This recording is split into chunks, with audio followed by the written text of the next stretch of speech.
Olá, Oi, Morgana, tudo bom, Tamara? tudo bem? Como é que você tá aí?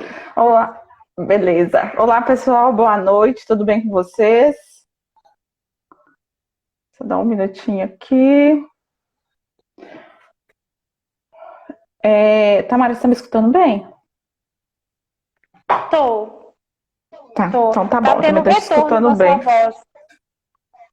Tá? Peraí, só-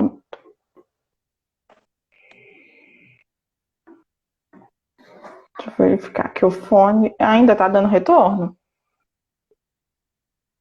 Não, fala mais pra me ver. Tá, peraí. Vou dar boa noite para todo mundo que já entrou aqui, ó. Só um minutinho. Ai. A Zuminha entrou, o Marcos está aqui também com a gente. Deixa eu ver quem mais aqui, que no meu Oi, celular eu não tô pessoal. conseguindo ver quem entrou, não. Marcos, a Larissa. Deixa eu ver. A Daniela. A Daniela, isso mesmo. Então vamos Está lá, me vamos ouvindo começar, bem? Tamara? Estou te ouvindo Vamos bem. lá. Vamos Que começar? bom. Então, pessoal, hoje a Tamara, né, que somos uma equipe do Direito Simples assim, eu, a Tamara, a Rosane, o Cláudio. Peraí, arruma, E arruma hoje. sua câmera que tá te cortando. Abaixa seu celular um pouquinho que tá te cortando. Ah, Aí, meu agora ficou negócio aqui bom. caiu, eu tive que fazer um improviso aqui, o tripé aqui Ah, tá. quebrou e eu tive que fazer um improviso. Então não vai ficar Entendi. muito, muito bom hoje, não. Não, Então, agora eu tava agora tá de falando. boa, vai lá. A Tamara hoje que vai falar um pouquinho aqui com a gente. A Tamara hoje vai falar um pouquinho sobre o ECA, né? Um pouquinho sobre o abuso infantil e a lei João. Com que? Qual que é a lei que você vai Lei falar, Joana Tamara? Maranhão. Joana Lei Maranhão, Joana, isso mesmo. isso, que é a Então tá bom. lei. Pode falar. Pode falar. Que é a lei. É, que é a lei 12.650 de 2002. Então, 2002. então, Tamara, fala um pouquinho para a gente o que, que essa lei, né, trouxe ou acrescentou no nosso ordenamento aí, fazendo um favor. Falo sim, Morgana, mas antes da gente adentrar propriamente dito na lei Joana Maranhão, eu vou fazer o seguinte, né? Esse é o mês de julho, né?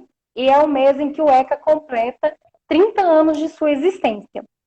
E o Estatuto da Criança, né? Eu estou chamando de ECA, né, gente? Mas é Estatuto da Criança e do Adolescente, né? Apelidado, né, pelos juristas, para nós praticantes aqui, como ECA. E o que acontece? O ECA, ele é uma legislação muito complexa, porque ele vai abarcar várias coisas, né? Ele vai ali abordar o Instituto da Guarda, da adoção, dos direitos fundamentais referente à criança e adolescente, é, a questão da educação, a questão do menor infrator, ali designando quais são os atos infracionais e as medidas educativas aplicáveis a cada um deles. Então, assim, se você for ver, o ECA, ele regulamenta várias circunstâncias, várias situações, portanto, a gente fala que ele é uma legislação muito complexa. E também, se você for pensar, muito complexa, porque ele abarca esses diferentes ramos aí. Então, antes da gente adentrar no ECA, eu vou aqui abordar a Constituição de 88, né? A nossa Carta Magna, a nossa legislação maior, né? Que em seu artigo 226 vai estabelecer que a família é a base da sociedade e a partir disso deve ser protegida pelo Estado, né? Pelo, Exatamente, pelo Estado. E aí o que acontece? O artigo 227, né, o seguinte aí, ele vai falar que é função da família, do Estado, da sociedade enquanto comunidade, prover aí os direitos da criança e do adolescente. E aí ele vai elencar um rol de direitos que vai aí a vida, a saúde, a alimentação, a educação, o lazer, a profissionalização e assim uma série de outros, né?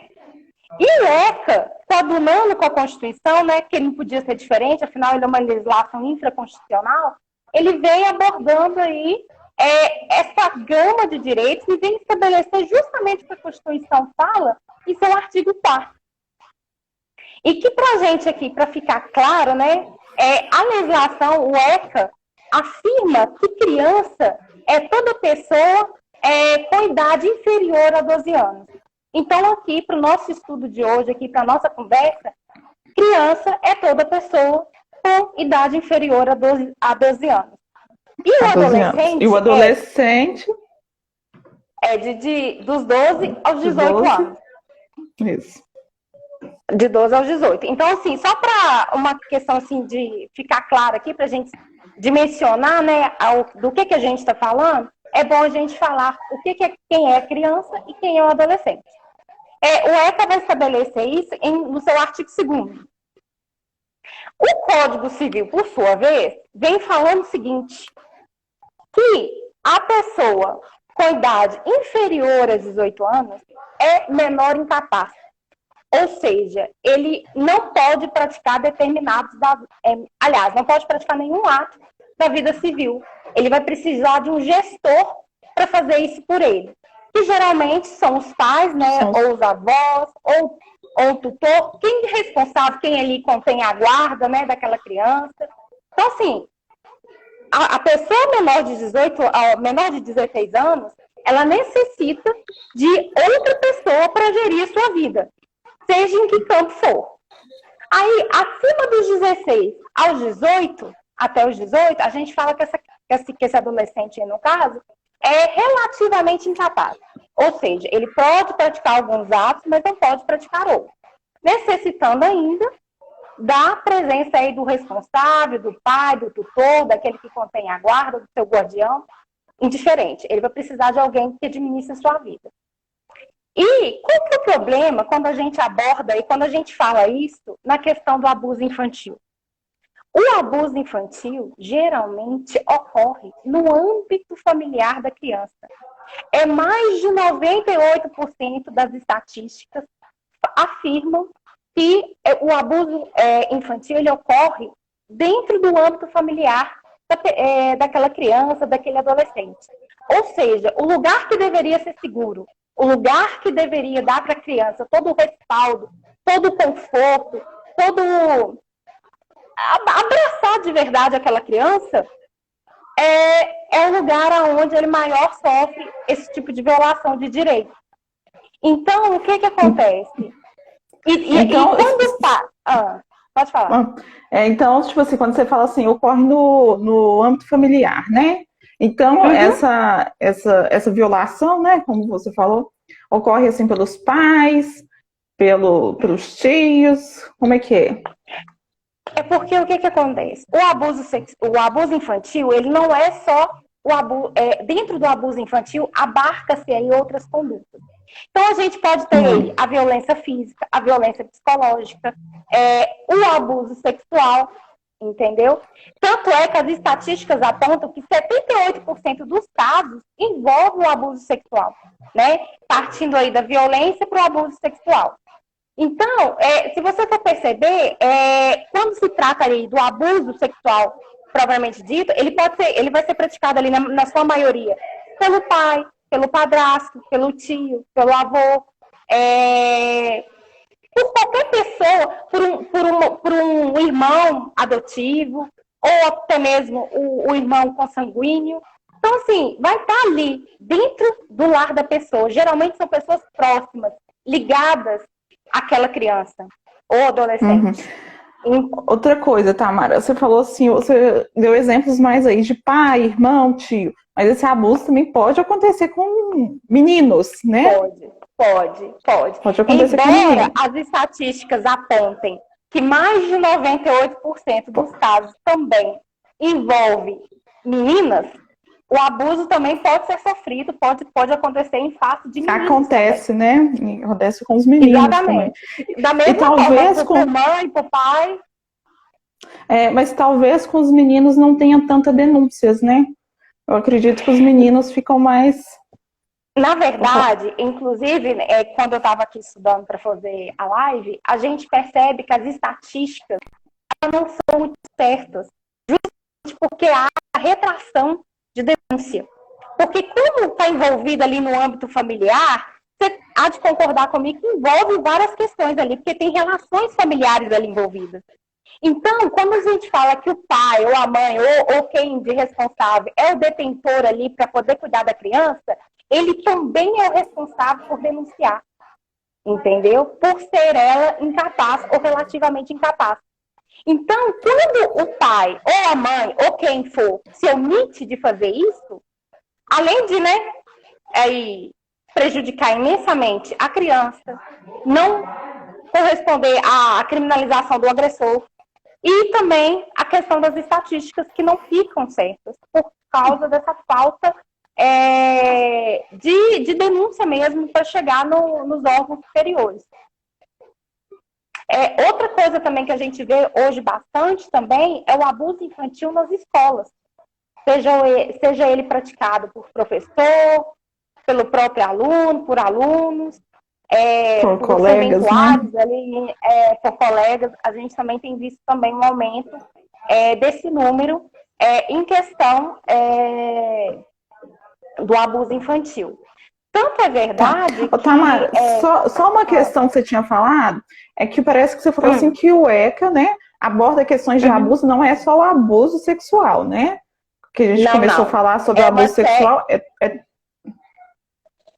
É todo o abuso, porque aí vai entrar várias questões dentro do abuso infantil, né? Vai ter aí, igual eu falei, o físico, o psicológico, o sexual, o patrimonial, vai ter vários. Vai abordar vários âmbitos aí da relação. O mais comum que a gente vê é o abuso sexual, né? O que é de maior estatística é o abuso sexual. Né? Inclusive, o Ministério da Família instituiu Maio Laranja para poder tentar combater essa questão do abuso sexual e fez uma campanha muito menos divulgada, se você for pensar, do que o Outubro Rosa, do que essas outras, né, campanhas que são feitas, Setembro mas existe o Setembro Amarelo, mas existe o Maio Laranja, que é justamente voltado para a questão do abuso sexual, para o alerta, né, para poder os pais, aquele com quem convive, né, ter a sensibilidade de poder olhar para suas crianças, para seus adolescentes e perceber que tem algo errado e eles poderem sentir-se seguros para poder abrir isso para outras pessoas, né, para poder chegar e efetivar, fazer a denúncia, uma denúncia de fato, entendeu? Outro ponto também que vale a gente esclarecer aqui é que o abuso infantil, embora ele seja também denominado como incesto, como pedofilia, é importante a gente diferenciar esses termos, porque não são a mesma coisa. Porque, geralmente, quando a gente fala do abuso infantil, a gente precisa pensar que tem ali um poder envolvido de alguém que deveria cuidar, né, deter da responsabilidade pelaquela criança, mas não o faz, e detém esse poder de responsabilização.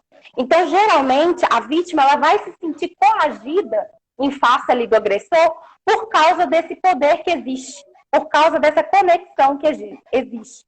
Então, toda vez que a gente falar de abuso infantil, a gente tem que pensar nessa questão do poder que o agressor tem sobre a vítima.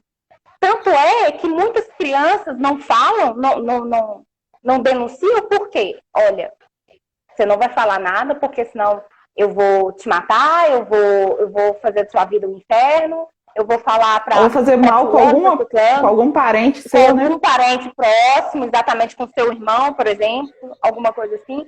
Então, você sempre tem que pensar que o abuso ele vai estar envolvido nessa questão do poder que um tem sobre o outro.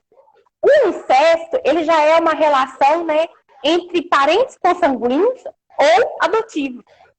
E que pode ter ou não essa relação. Geralmente, no abuso infantil, você vai ter ali uma pessoa que detém esse caráter responsável pela outra. Já no incesto, não. Por exemplo, pode ser entre dois irmãos da mesma idade. Entendeu? Então, não tem esse vínculo de poder como existe no abuso. Então, vai ter incestos que é derivado do abuso infantil, mas vai ter também aqueles que não são. E da mesma forma, a pedofilia. Porque, embora a gente fale, né, a gente vê na mídia essa questão toda da pedofilia, a nossa legislação brasileira, ela não tipifica, ela não criminaliza a conduta pedofilia. Mas ela traz aí no seu acervo vários crimes que vão coadunar com essa questão da pedofilia. Então, quando a gente fala de pedofilia, a gente tem que pensar que ali, no caso, é uma doença, né, que vai ser diagnosticada, onde aquela determinada pessoa ela tem um ímpeto, né, sexual em face de crianças, de objetos, de animais e assim por diante, né? Então, a gente tem que pensar aí que é uma questão patológica, né, e que precisa ser tratada essa questão, né? Mas é preciso fazer essa diferenciação porque as pessoas confundem muito, né? Por ver falar o termo assim muito na mídia, essa coisa toda, acaba assimilando. E a gente tem que separar aí o que é abuso infantil, o que é pedofilia e o que é um incesto. Embora possa parecer que use, né, para semelhar aí, é misturado, né? Mas tem essa distinção aí que é importante ficar clara aí para o pessoal que está aí assistindo. Certo? Deixa eu ver se temos alguma pergunta aqui. Acho que ainda não tem, não. Tá, vamos entrar agora um pouquinho na lei? Tá. Joana Maranhão. Aí, qual que é a importância, então, da lei Joana Maranhão? Então, a partir do momento quando a gente fala ali que o pai, a mãe ou quem de direito é responsável, né, por fazer essa denúncia, por denunciar, né, o abuso infantil sofrido pela criança, né, seja ele sexual ou não, acontecia o seguinte: como envolve essas relações familiares, essa complexidade, né, no jargão utilizado ultimamente, acontece muito o passar o pano.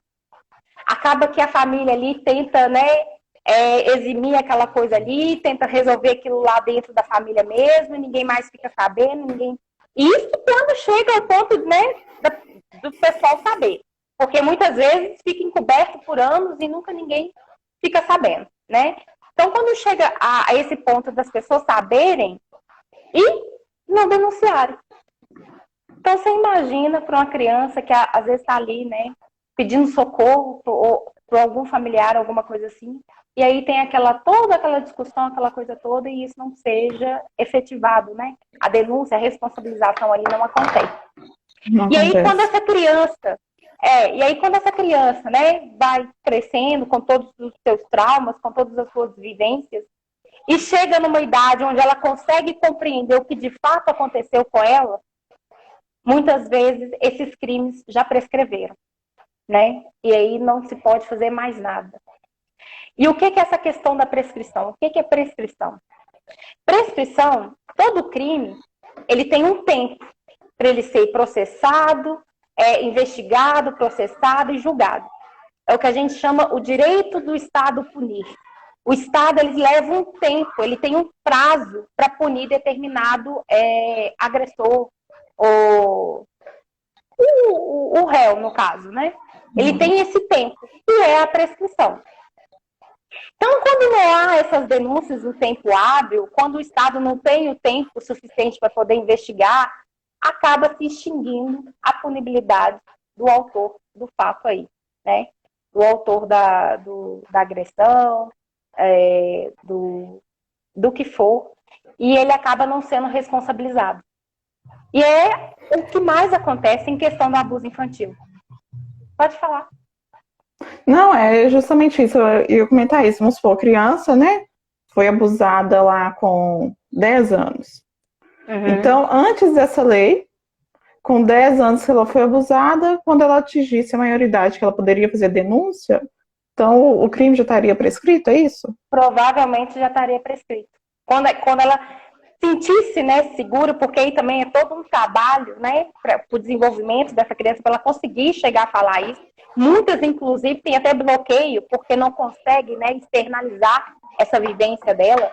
Então, assim, quando ela chega, de fato, tomar coragem ou trabalhar isso dentro dela para chegar a externalizar, o crime já prescreveu.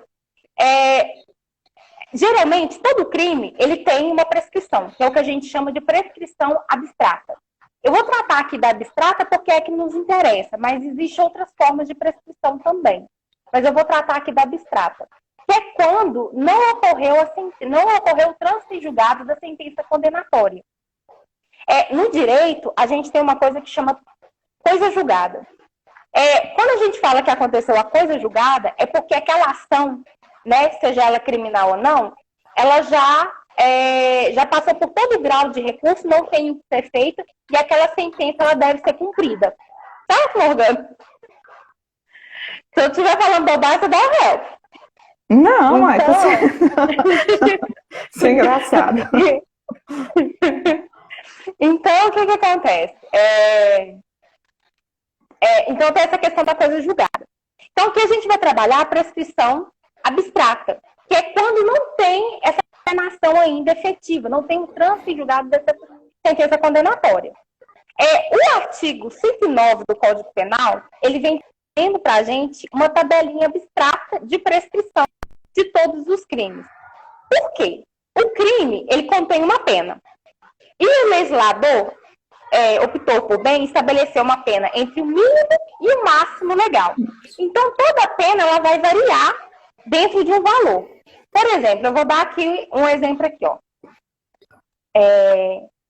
O crime de estupro, por exemplo, previsto no artigo 213 do Código Penal, ele tem pena de reclusão de 6 a 10 anos. Então, perceba, o mínimo aí é 6 anos e o máximo da pena é 10 anos. Então, o juiz, quando ele vai aplicar a pena pro agressor aí, no caso, ele vai ter que permanecer entre o mínimo e o máximo da pena que a gente tem aí, né? Estabelecido pelo Código. E a tabelinha do artigo 109 do Código Penal vai trabalhar justamente a questão da pena máxima. Então, por exemplo, se a gente pega aqui o crime de estupro, a gente vai ter aqui que a prescrição dele, de acordo com a tabelinha lá no 109, é de 16 anos, contado da consumação do fato. Então, ou seja, de quando aconteceu o estupro lá, de quando ele se consumou. Então, a partir daí, o Estado tem 16 anos para poder tomar conhecimento desse estupro, para poder investigar, processar e condenar o sujeito pelo crime de estupro, certo? E qual que é a benéfica da lei Joana Maranhão? Né? Primeiramente, a Joana Maranhão era uma ganadora, né, brasileira que sofreu abuso infantil, né, abuso sexual pelo seu treinador quando ela tinha 9 anos de idade. Quando ela resolveu reportar isso, ela já era adulta. E aí o que acontece? O crime já estava prescrito e o treinador não pôde não pôde ser responsabilizado ali pelo crime que ele cometeu. Então, ou seja, houve a extinção da punibilidade dele em face da prescrição. E aí o legislador entendeu, né, diante da gama de casos nesse sentido, né, porque acontecia muito, ele resolveu ampliar a prescrição para os crimes voltados em face da criança e do adolescente. Então, isso. Então, toda vez que a gente tiver um crime praticado contra criança e adolescente, contra a dignidade, né, da criança e do adolescente, esse crime vai ter ampliada a prescrição. Então, como eu tinha dito, no caso do crime de estupro, se a gente for ver, o crime normalmente prescreveria aí com 16 anos, certo? Contado da consumação. Com a lei Joana Maranhão, que altera o artigo 211 do Código Penal para incluir isso, o prazo prescricional vai começar a contar não da consumação do fato, mas quando essa criança ou adolescente atingir 18 anos. Então, o que acontece? Uma prescrição que era antes de 16 anos, agora é de 34 anos. Então, você imagina, hoje a vítima de estupro, ela pode vir com 18 anos, ou depois dos 18, né?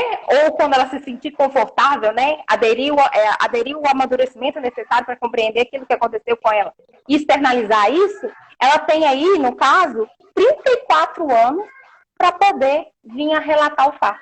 Ou seja, ela tem esse prazo para relatar o fato e o Estado tem esse estado também para poder investigar, processar, julgar e condenar esse infrator. Entendeu? Então, assim, o prazo é amplamente estendido, né? O que permite a criança, o adolescente, né? Amadurecer, compreender aquilo que aconteceu com ele, né? Porque, gente, criança é criança. Ela foi feita para poder brincar, para ela não ter responsabilidade, para ela poder ser educada. Ela não está ali no seu discernimento para poder compreender, entendeu? A Rosane está aqui falando, isso é muito importante. Demais da conta. As pessoas precisam dessa notoriedade, precisam entender que a Lei Joana Maranhão propicia isso, entendeu? Possibilita esse aumento do prazo prescricional para esse agressor ser responsabilizado. Então, agora, a chance dessa pessoa não ser responsabilizada é muito menor. Entendeu? Então, assim, a lei agora ela está abarcando um maior prazo para poder entender isso para a pessoa conseguir entender isso, aquele crime que ela sofreu, né, aquela violação que ela sofreu, ela externalizar isso e buscar os direitos dela no sentido de responsabilizar aquele que violou o direito dela. Tá. Entendeu? Só para recapitular, então, o Tamara, igual você mesmo falou, esse tópico é muito importante, né? A criança ou adolescente sofreu esse abuso, né? Vamos supor lá, com 12 anos. Então, esse prazo prescricional, enquanto ela não completar 18 anos, não começa. É isso? Não começa. Tá, não aí começa. Eu completei meus 18 anos, mas igual você falou, né? Como envolve questões familiares, geralmente, né? A gente não tá falando que são todos os casos. Todos os casos, exatamente. Né? Geralmente ocorre, né, no âmbito familiar, tá? Tô lá com meus 20 anos, estou fazendo talvez uma terapia, agora eu estou confortável de talvez, né, fazer essa denúncia, né? Com 20, 25 anos. Então, a pessoa que sofreu esse abuso, né? Pode procurar quais órgãos? Eu posso ir onde para fazer essa denúncia? Olha, ela pode realizar a denúncia através do Disque 100, que também foi criado, né, pelo Ministério da Família, da Mulher, que abarca não só, né, a questão do adolescente e da criança, como ele também vai abarcar uma série de outras denúncias contra idosos, LGBT, uma série de outras situações. Mas um meio é o Disque 100, né? Que você pode ir lá, informar o nome da vítima, ele vai... E isso tudo de forma anônima. Então, assim, é importante também que as pessoas saibam que não é só a vítima que pode denunciar. Quem também está ali por perto, que tem a sensibilidade, que percebe alguma coisa, que tem alguma coisa errada, pode sim e deve envolver o Conselho Tutelar, né, da sua região, do seu município, né? Então você pode sim buscar o Conselho Tutelar, o Disque 100, que pode ser tanto para a vítima quanto também para qualquer outra pessoa que queira fazer essa denúncia, né? O Ministério Público também está apto, né, através da Vara da Infância e Juventude também, procurar aí se tem a promotoria especializada da Vara da Infância e Juventude, se não tiver qualquer órgão do Ministério Público para poder estar realizando a denúncia, e até mesmo a polícia, a delegacia a mais próxima que tiver da sua casa, porque lá você vai obter as orientações necessárias para poder efetivar aí, no caso, a denúncia, né? A Roberta aqui está perguntando se a denúncia pode ser anônima. Pode sim, no Disque 100, inclusive, é anônimo, né? Se você não quiser se identificar como vítima ou quem for, você pode sim fazer a denúncia, né, informando os dados necessários que eles vão solicitar, mas sem precisar informar os seus dados pessoais. Né? Isso é muito importante. Então, olha a complexidade dessa coisa. Você ter a responsabilidade, se você ter conhecimento, se você está ali no âmbito de uma família, se você percebe isso, você poder ajudar outra pessoa. Entendeu? Então, assim, hoje a gente tem que ter isso em mente, né? Olhar, ter essa sensibilidade e, caso perceber que tem alguma coisa de errado, procurar os órgãos responsáveis para ajudar quem for, né? Aquela criança, aquele adolescente.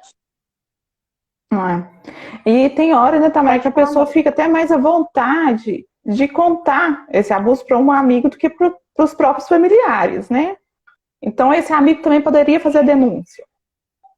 Poderia, e de forma anônima. Ou seja, né, às vezes está lá no âmbito da amizade ali, do confiar um no outro, né? A pessoa acaba te relatando essa coisa toda.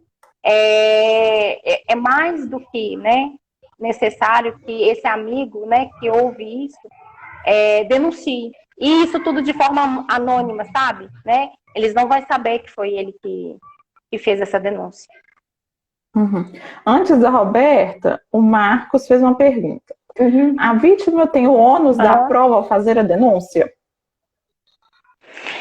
O que acontece? Essa questão processual de prova nesse tipo de crime é complicada. Por quê? A palavra da vítima tem muito peso. Então, como vocês percebem aí, os anos decorrem muito, né? Até a efetivação da denúncia. Então, vamos ver que vestígios físicos, né, de uma possível prática sexual provavelmente não existam mais. Então, aí é praticamente a palavra da vítima, claro, né, que vai haver investigação aí de outros indícios, né, testemunhas, outras coisas que possam, né, existir, né, em relação a esse caso, mas a palavra da vítima é de suma importância, é fundamental para poder gerar aí o procedimento investigativo, processual penal, para poder responsabilizar o agressor. Então, assim, a palavra da vítima, sim, conta como prova, é prova, e uma das principais provas, inclusive. Tá. Agora, a Rosane perguntou que, após os 18 anos, a pessoa terá prazo integral. Pode ser até 20 anos para pedir a reparação daquele abuso, é isso? Cada crime tem a prescrição específica, né? Eu vou dar outro exemplo aqui para ficar claro. Vamos pegar o crime aqui de corrupção de menores, que está estabelecido no artigo 218 do Código Penal. Ele estabelece uma pena de reclusão de 2 a 5 anos. Você falou corrupção de menores? Entendi o que você falou. Corrupção de menores. Ah, tá. E qual que é esse crime de corrupção de menores? O que é esse crime? Peraí, Peraí que eu tenho ele aqui, eu te falo.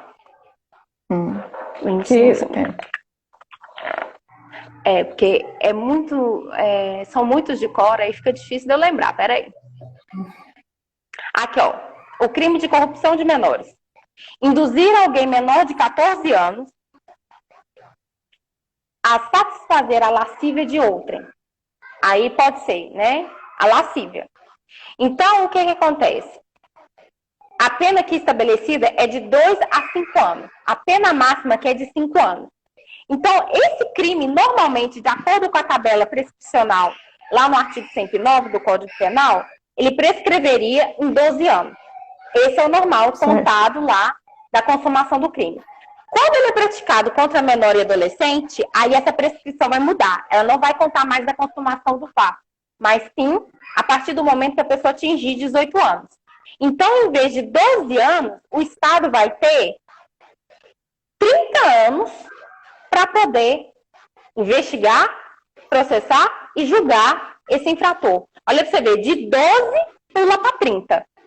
Porque aí você vai pegar e vai somar o prazo de 12 anos, que era o comum, mais os 18, né, que a pessoa vai ter para atingir aí, para poder fazer essa denúncia. Não. E aí a pergunta da Rosane. Pode falar. Não, pode terminar. Aí a pergunta da Rosane fala que assim, então a pessoa vai ter os 20 anos completos. Aqui no caso do corrupção de menores é 30 anos. Então, o que acontece? Ela tem que pensar o seguinte, o Estado tem 30 anos para poder cumprir isso aí tudo, ó. Investigar, processar, julgar, e a gente sabe que um processo criminal pode, ainda mais de réu solto, pode levar anos. Então, o que acontece? O Estado tem 30. Se a vítima demora muito para poder fazer essa denúncia, vamos supor que ela faça aqui com 25 anos de prescrição, faltando 5 para poder extinguir o prazo. Será que nesses 5 o Estado vai cumprir? Vai conseguir cumprir isso tudo? Se o Estado não conseguir, o que vai acontecer? A pessoa vai ser, o criminoso aí vai ser julgado, extinta a prescrição e ele vai ser, não vai ser penalizado. Entendeu? Então, tem que se levar em conta isso. Aumenta-se o prazo prescricional, né? Fica 30 anos. Em tese, a vítima teria esses 30 anos para poder denunciar. Só que se ela deixa isso muito para o fim do prazo, pode ser que o Estado não consiga cumprir as diligências necessárias para poder estar responsabilizando o agressor aí. E isso pode acontecer dele ser dele não ser responsabilizado.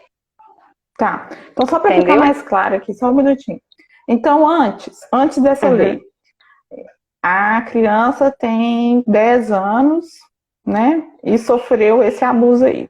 10 anos. Aí o prazo prescricional, você falou que era quanto? Você fala do crime de corrupção de menores? É. Então, o prazo prescricional dele normal seria de 12 anos. Porque a pena máxima dele é 5. E aqui lembrando que a gente está tratando da prescrição abstrata, ou seja, é a pena máxima combinada ao crime.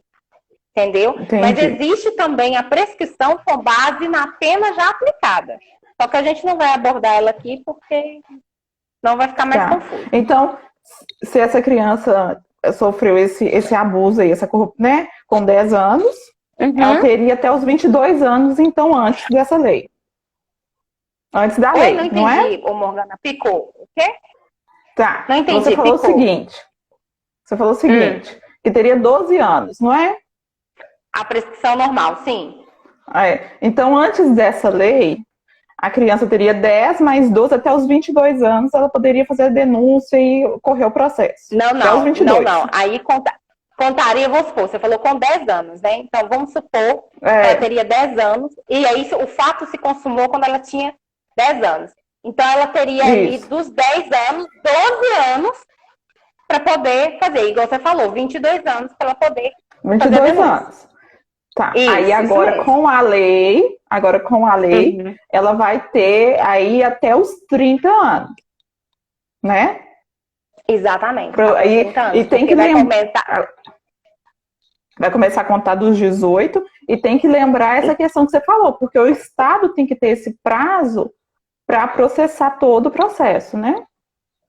Exatamente. Na verdade, a prescrição é o prazo do Estado.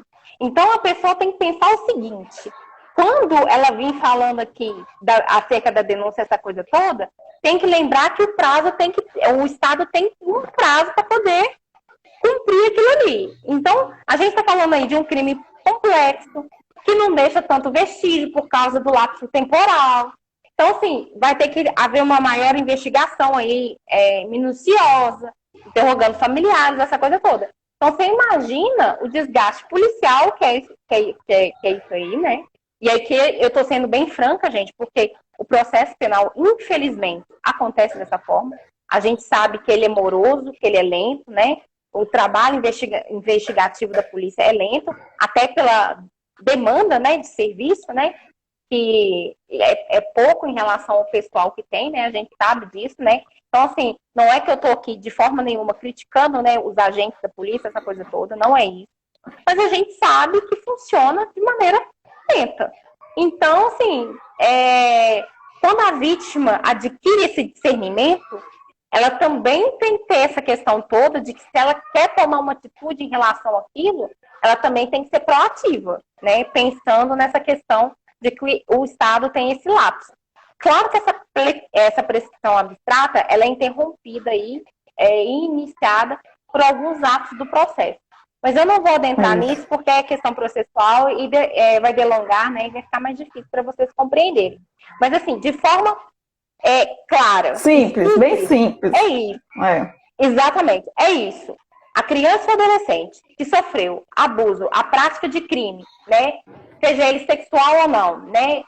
Que fere a sua dignidade, né, do adolescente e da criança, ela tem o prazo iniciado para poder realizar essa denúncia quando ele atingir 18 anos. Que é a idade em que o Código Civil entende que aquela pessoa está apta para poder praticar, né, os atos da vida civil. E da mesma forma, é aos 18 anos que se entende que a pessoa está apta para ser responsabilizada criminalmente pelos seus atos. Tá. A Núbia manifestou aí, isso vai dar esperança a muita gente de poder obter a justiça. Né? Exatamente, porque tem pessoas, né, que hoje são adultas e que precisam disso, né, para vencer esse trauma, para dar mais um passo na vida, né? Além de muita terapia, além de muita conversa com o psicólogo, ela precisa ver que de fato algo está acontecendo, algo está sendo feito para aquela pessoa que machucou ela tanto por dentro quanto por fora, vai responder, né? Vai sofrer a pena que a justiça entende, né? Então, assim, é muito importante. Isso vai dar realmente muita esperança e talvez aliviar muitos corações, né? Aí não é só uma questão só processual. O aliviar eu não sei. Mas só não ter aquele sentimento de impunidade, de, tipo assim, você não ficar com aquela coisa que pode estar acontecendo com outras crianças, né? Porque se aconteceu isso, né, com aquela vítima, provavelmente vai acontecer com outras, né? A Rosane colocou um negócio aqui, ó. No caso de pessoa maior, mas incapaz, então é imprescritível? Não é que é imprescritível, né? Mas aí quem é responsável por essa pessoa incapaz é que vai deter o poder aí para poder fazer isso. A prescrição continua, independente se a pessoa aí, no caso, é capaz ou incapaz. Porque a questão é, quando ela atinge 18 anos, ela se torna capaz. Então, isso quer dizer que ela mesma pode fazer denúncia, e não mais aquele que é responsável por ela. No caso do incapaz, ele não vai ter essa coisa de atingir, porque ele nunca vai atingir porque ele é incapaz, né? Então, ele nunca vai atingir a maioridade, né? Ele nunca vai ser capaz para poder gerir os seus próprios atos. Então, aí, realmente, nesse caso, vai depender especificamente da pessoa que está ali responsável por ele. Ela vai ser a pessoa. Agora, se for essa pessoa que é responsável por ele, que esteja praticando, né, aí o abuso infantil contra essa pessoa, essa criança, aí vai depender de um terceiro aí levantar essas questões todas para poder mudar essa questão da responsabilidade, né, para tirar a responsabilidade dessa pessoa, para poder fazer a denúncia, essa coisa toda. Aí já é um caso mais complexo, né, que vai depender de outras coisas. Outra coisa, tá, Mara, que a gente ficou falando muito dessa questão do âmbito familiar, né? Tá, igual você falou, teve o abuso lá, ou por mãe, por pai, por tio, avô, sei lá, quem for. Mas os demais familiares tomaram conhecimento. A criança comentou alguma coisa, os demais familiares tomaram conhecimento. Esses familiares não vai ter responsabilização, não? Teria, Morgana, teria. Seria o caso deles responderem pelo crime, só que na questão omissiva. Por exemplo, o crime de estupro, ele é comissivo. Ele exige uma ação, ou seja, a prática do ato sexual, seja ele, né, qual for. Então, é comissivo, exige do agente ali uma ação. Só que aquele que está ali do lado e sabe da existência daquele aquele ato sendo ilegal, e ele não toma nenhuma providência quanto a isso, ele vai responder pelo mesmo crime daquele que está praticando, só que na forma omissiva. Entendeu? Porque ele está deixando de agir. Ele deixou... Isso é muito comum, por exemplo. A mãe tem um companheiro, ou o marido, ou o que for, e às vezes a filha pega lá, né? Estou dando só um exemplo. A filha pega e relata. Fala assim, olha, mãe, está acontecendo isso e isso. Isso. Ah, mas você tá doida, que não sei o quê, que fulano nunca vai fazer isso, que não sei o que lá. E aí, o que acontece? O ato continua, a mãe finge que não vê, e aí fica todo mundo daquele jeito, até que, de fato, acontece, por exemplo, uma denúncia, por exemplo, o conselho tutelar. E aí vão ser tomadas as medidas cabíveis. Tanto o pai da criança que estava cometendo o abuso vai responder pelo crime de estupro, por exemplo, quanto a mãe que estava ali e foi omissa e não tomou nenhuma providência para poder zelar e garantir, né, o direito daquela criança. Né? Então, a gente tem que tomar cuidado com isso também. Por isso que eu estou falando que quando um amigo, um parente, ou seja quem for, que esteja ali próximo, né, e que saiba, ou que tome conhecimento, ou que perceba, às vezes a pessoa nem fala, mas percebe que tem alguma coisa de errado. Tome alguma providência, porque você é a única chance, às vezes, daquela criança, daquele adolescente, né, parar de sofrer esses abusos. Então, assim, né, põe a mão na consciência, veja que não é só, né, você que está ali, você pode ajudar uma pessoa, né? Então, isso é muito importante. E é muito importante que a gente frise isso aqui e deixe claro. A denúncia anônima, você pode fazer, seja por Disque 100, seja para o órgão competente, ou conselho tutelar, ou Ministério Público, ou até mesmo na polícia, né, na delegacia. Mas façam aquilo que for necessário para poder ajudar aquela criança, aquele adolescente a sair desse âmbito de violência, né, de violação de direitos. Ô, Tamara, e esses números de abuso, são altos esses números de abuso, sim, contra crianças e adolescentes? Olha, ô Morgana, eu ia até falar isso, mas aí no meio da discussão eu até esqueci. Você sabia que a ONU, as Nações Unidas brasileiras, reportou, assim, é muito recente, é de 19/6/2020, ou seja, mês passado, reportou que mais da metade da população mundial, aproximadamente 1 bilhão de crianças e adolescentes, sofrem abuso infantil. Olha pra você ver. É alarmante. Não, é assustador. É assustador. E eu vi muitas questões nesse sentido, falando que esse número tem, assim, crescido, igual você falou, de forma alarmante nesse período de pandemia que a gente está. Da mesma forma que a violência contra a mulher. Porque o abuso infantil também é derivado da violência doméstica. Então, se você for pensar o seguinte, a criança agora ela está aprisionada dentro de casa, ela não vai para a escola, ela não vai mais a lugar nenhum, e ela está ali vivenciando proximamente o agressor. Seja ele quem for ali do âmbito familiar. É assustador, né? Eu não imaginava, sinceramente, que fosse um número tão alto, assim. Eu também, quando eu vi as estatísticas, né, porque eu estava pesquisando para poder trazer aqui para vocês aqui de uma forma geral. Eu fiquei assustada, porque, pensa bem, é da ONU, é uma estatística da ONU, e se a gente for pensar que nem todos os casos são reportados, você imagina que esse número é muito maior. Porque se eles têm isso de 1 bilhão de pessoas, né, de crianças e adolescentes sofrendo algum tipo de abuso, né, seja ele qual for, você imagina que esse número é muito maior por causa dessa questão da denúncia não chegar a todo, né, de forma completa.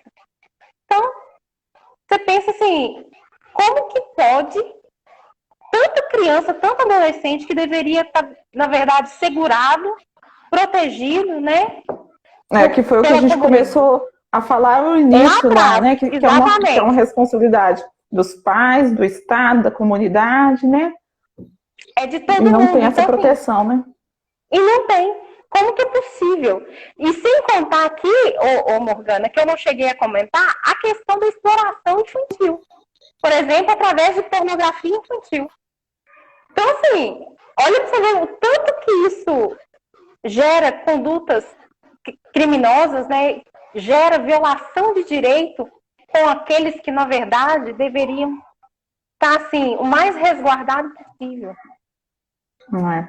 Então, assim, não é a que ponto que a gente chegou? Então, assim, eu acho que a gente tem mesmo se colocar no lugar do outro, né? E levantar essa questão, que é igual você falou, todos nós somos responsáveis de alguma forma.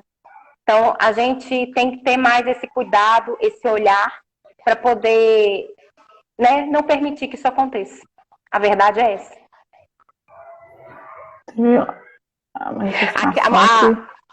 A Rosane está falando assim, por isso que tem acontecido nos últimos tempos muitas operações contra as pessoas que compartilham os vídeos e imagens nas redes sociais. Exatamente, porque a pessoa às vezes está lá na casa dela, consumindo esse tipo de conteúdo, só que ela tem que lembrar que a partir do momento que ela está consumindo, alguém está produzindo. Então, alguém ali, alguma criança está sofrendo essa violação de direito.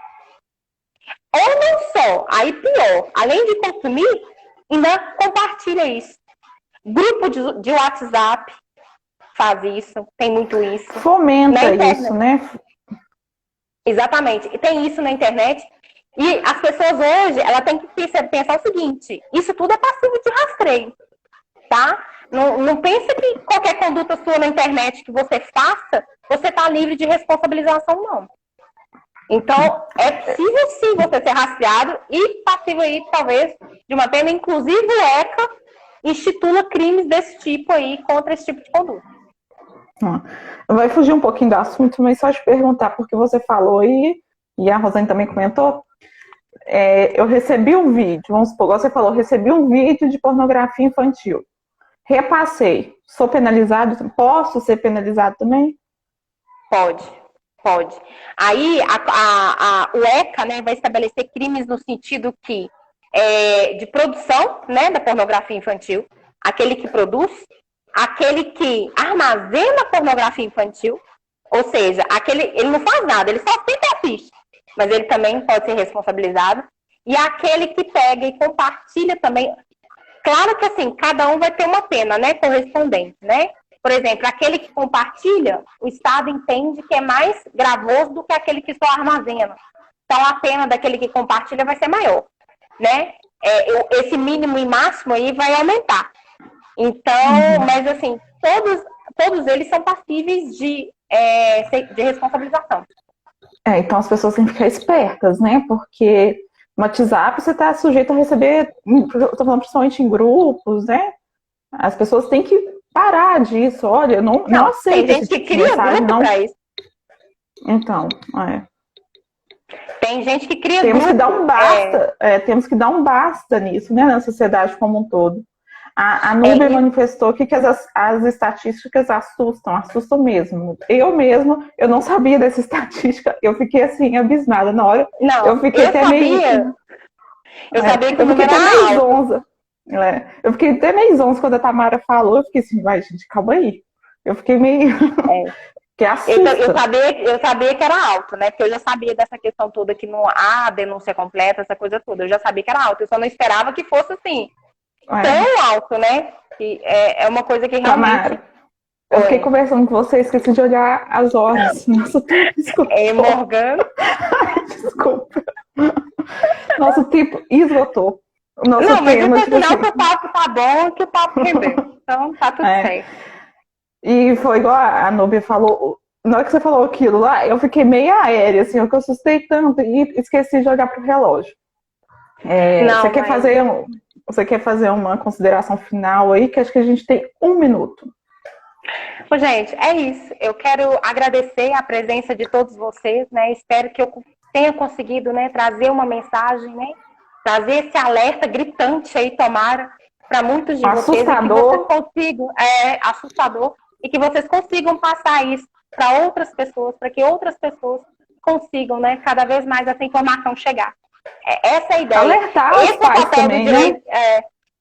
Esse é o papel do direito, simples assim. Porque tem hora que a criança não fica à vontade, né, de conversar com o pai, com a mãe, por ser uma pessoa próxima da família, né? Então a gente tem que alertar os pais para prestarem atenção, né, como as crianças estão se comportando, as escolas também. É complicado. A gente vai ter outras lives também. A gente vai ter outras lives também, né?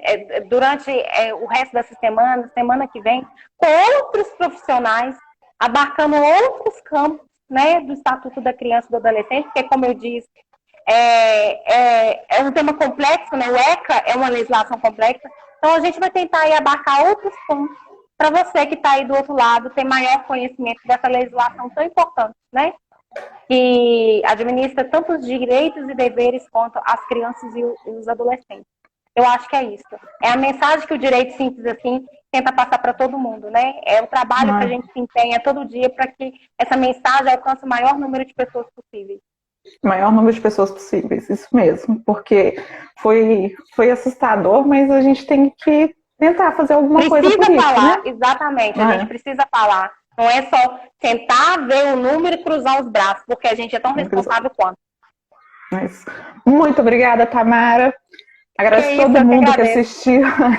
Agradeço todo mundo que assistiu. Temos que encerrar porque o nosso tempo esgotou. E como você falou, vai ter, né, próximas falando sobre o ECA ainda, né? Exatamente. Então tá bom. Pessoal, muito obrigada e até a próxima. Tchau, gente. Tchau.